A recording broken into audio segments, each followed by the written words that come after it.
Hey guys, it's Jeff, and today Apple released the 7th developer beta of iOS 12. The build number for this update is 16A5354B, and it came in at around 350 megabytes for my iPhone X, which is a bit lower than some of the more recent beta versions that we've been updating to.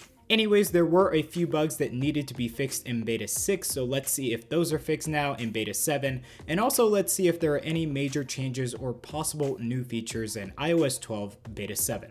Molecule is the air purifier that actually makes a difference. I personally own this product, and compared to a Dyson, it's the best air purifier that I have used so far. So if you want to make a difference in your air quality at home or at work, check out Molecule. There will be a link in the description below.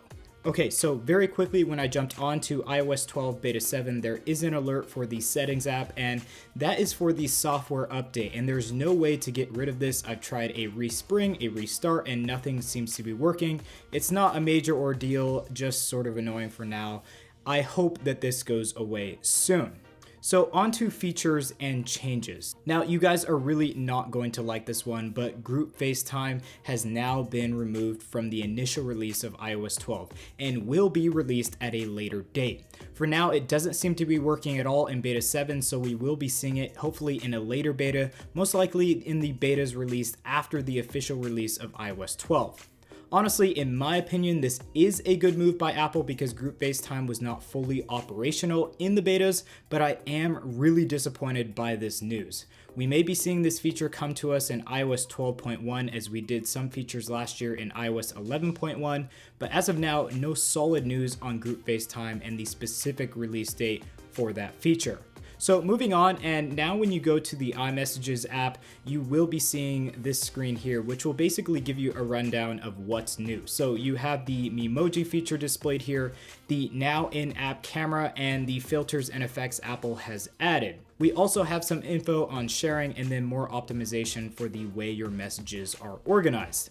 Now, in the iMessages app, and more specifically Memoji, Apple has continued to add more and more features for your Animoji or Memoji. There are a ton of new styles for hair and facial features, and new stuff has been consistently being added throughout the beta process. So I really do think that Apple really wants to make sure that this feature is fully baked and ready for the time that we get iOS 12 released.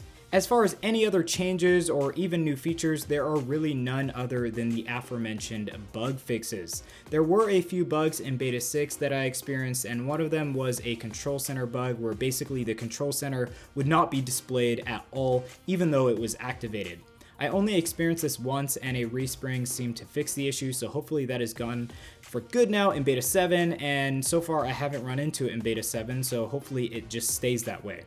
The next bug was the notification center, and basically when you hit the three dots on the 3D touch menu, you get a very compacted UI that would sort of cut out all the material of the settings and control menu for notifications. Basically, this would occur when there was only one notification in the notification center, and it would obviously be very different from what you're used to seeing in this menu. Now in beta 7, the issue seems to be resolved, and I haven't run into that bug so far. Now onto performance, and I'd say it's about the same. I'm not going to waste your time going throughout the same performance numbers and operations, so I'd say that it's equal to beta 6, and it's definitely smooth and fast like we've been seeing in the last few betas. So that is iOS 12 beta 7. Let me know what your thoughts are in the comment section down below on this update, and if you are going to be trying out the beta on your own devices. Also, let me know what your thoughts are on the delay for the group FaceTime feature. If you guys really want to get this update, check it out in the link below, and also check out our beta forum where you can chat with others who are running the betas on their devices as well. Anyways guys, before you head out, make sure to throw a like on the video and also get subscribed for some more upcoming videos. Also check out the links below. You do not want to miss the iPhone giveaway sponsored by DebX. So thank you all again for watching, and we'll catch you in our next video.